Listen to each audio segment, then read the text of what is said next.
श्री सद्गुरु देवाय नमः। भाइयों बहनों, कभी आपने ध्यान दिया है कि जो वास्तव में भगवान का भक्त होता है उसके पास बाहर से देखने पर भले ही कुछ ना हो, फिर भी उसके चेहरे पर एक अद्भुत शांति और हृदय में अटूट आनंद होता है। उसका कारण बहुत सरल और गहरा है, क्योंकि उसके पास स्वयं परमात्मा होते हैं। जिस हृदय में भगवान का वास हो वहां अभाव टिक ही नहीं सकता। संसार की वस्तुएं नश्वर हैं, पर प्रभु का साथ शाश्वत है और वही सच्चा धन है।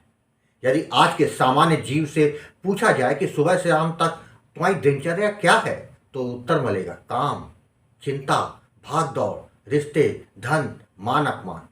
पूरे दिन में संसार तो भरपूर होगा, पर भगवान का नाम शायद ही कहीं नहीं होगा।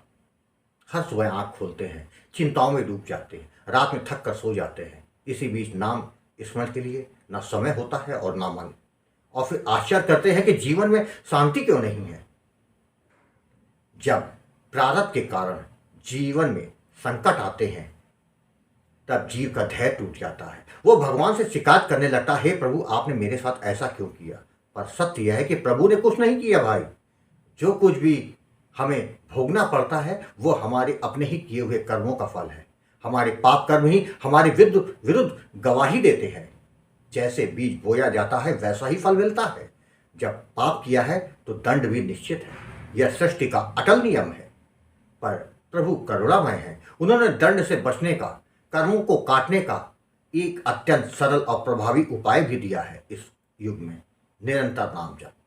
नाम कोई साधारण शब्द नहीं, नाम स्वयं ब्रह्म है।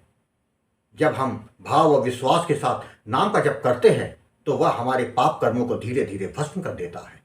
जैसे अग्नि में पड़ा तिनका जल कर जल जाता है। नाम जप से मन शुद्ध होता है, बुद्धि स्थिर होती है और हृदय में भरोसा जन्म लेता है। फिर परिस्थितियां चाहे जैसी हों, भीतर एक अडिग शांति बनी रहती है। जीवन अपने आप सरल होने लगता है, रास्ते खुलने लगते हैं और जो हमारे लिए उचित होता है वही घटित होने लगता है। अतः जीवन में बहुत बड़े साधन या कठिन तपस्या की आवश्यकता नहीं है। बस जरूरत है सच्चे भाव और अटूट विश्वास के साथ निरंतर नाम जप करने की। नाम को अपना सहारा बना लीजिए। यही नाम आपको संसार के दुखों से पार भी करेगा और प्रभु से मिलाने का मार्ग भी बनेगा।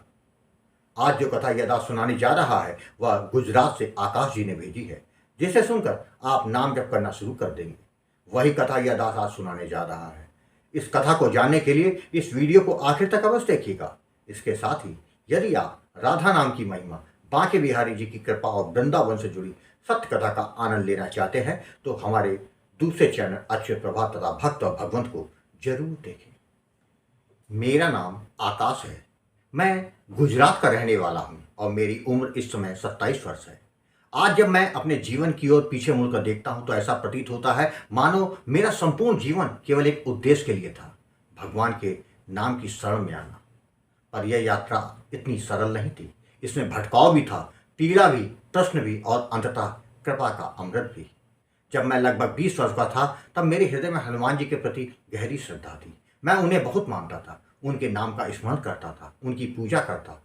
उस समय मेरा मन सरल था, विश्वास निष्कपट था। पर कहते हैं ना, माया बड़ी बलवान है। कब, कैसे और किस रूप में मन को अपने जाल में फंसा ले यह पता नहीं चलता।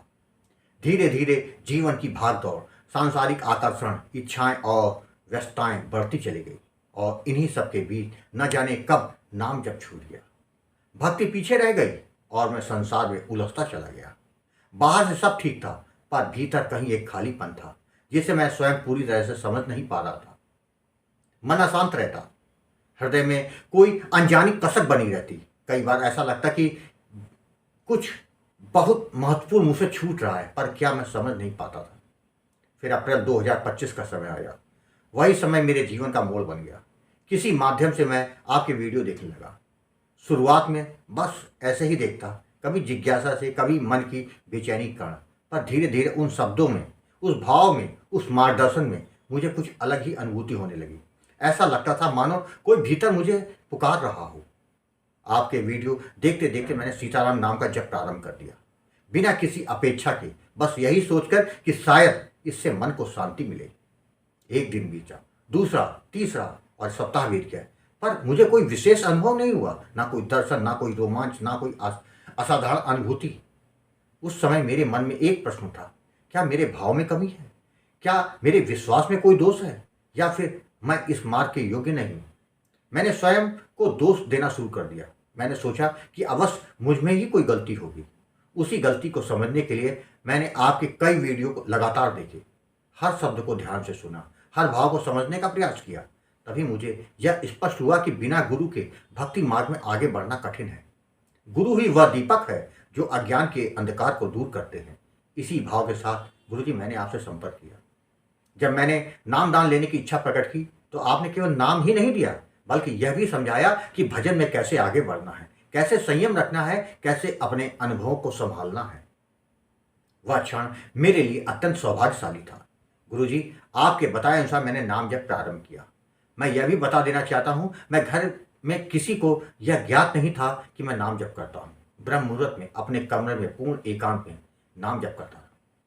वह समय मेरे लिए संसार में एकदम अलग, केवल प्रभु का हो जाता है। नाम जप करते हुए मुझे केवल 3 महीने ही हुए थे। मेरे साथ एक ऐसा अनुभव हुआ जिसे मैं आज भी शब्दों में व्यक्त नहीं कर सकता। वह वास्तव में एक दिव्य चमत्कार था। जब से मैंने सीताराम जी के नाम का जप प्रारंभ किया, ऐसा एक भी दिन नहीं गया जब मेरे नेत्रों से आंसू ना बहे हों। बिना किसी प्रयास के, बिना किसी सोच के आंसू बहने लगते थे। मन व्याकुल हो उठता, हृदय तड़पने लगता। ऐसा प्रतीत होता तो मानो छाती फट जाएगी। कई बार लगता कि यह शरीर भले ही छूट जाए, पर अब यह नाम कभी ना छूटे। धीरे धीरे मेरे साथ एक और बात होने लगी। मैं जो भी अचानक बोल देता वह बात पूरी हो जाती। यह देखकर मैं स्वयं घबरा गया। मुझे भय होने लगा, ये सब क्या हो रहा है।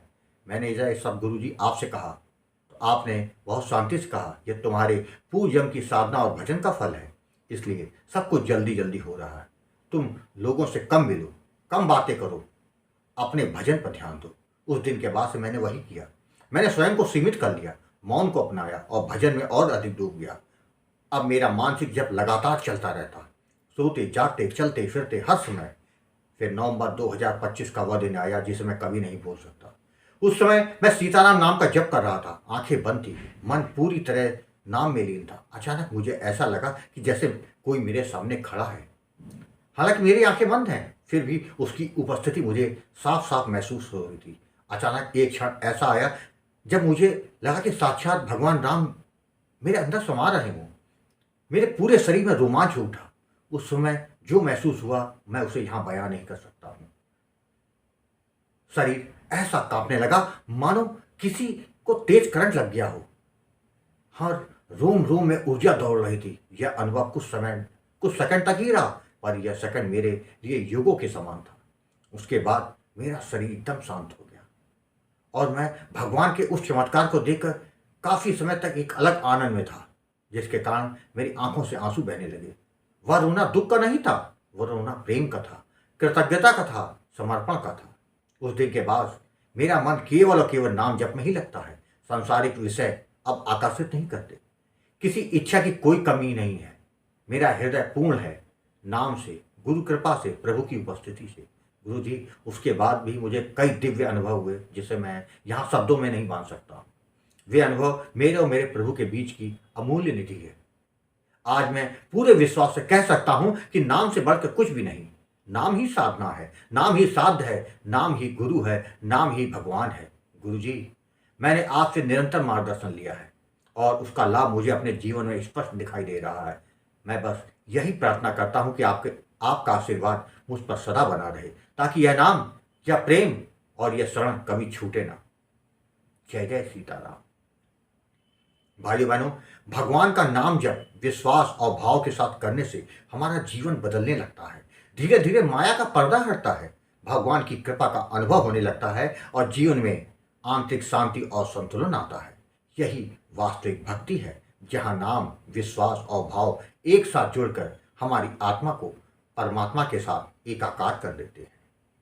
आपको कथा अच्छी लगी हो तो कमेंट में जय श्री राम लिखना मत भूलिएगा, जिससे दास का मनोबल लगातार बढ़ता रहे और अच्छे प्रेरणादायक वीडियो आपको प्रस्तुत करता रहूं। आपसे निवेदन है, अगर आपके पास भी राम नाम का अनुभव हो तो उसको मेरे ईमेल पर भेज सकते हैं, जिस पर वीडियो बनाकर अपने चैनल में अवश्य प्रस्तुत करूंगा। ईमेल का पता और व्हाट्सएप नंबर डिस्प्ले और वीडियो के डिस्क्रिप्शन में दिए हुए हैं। जय जय सीताराम।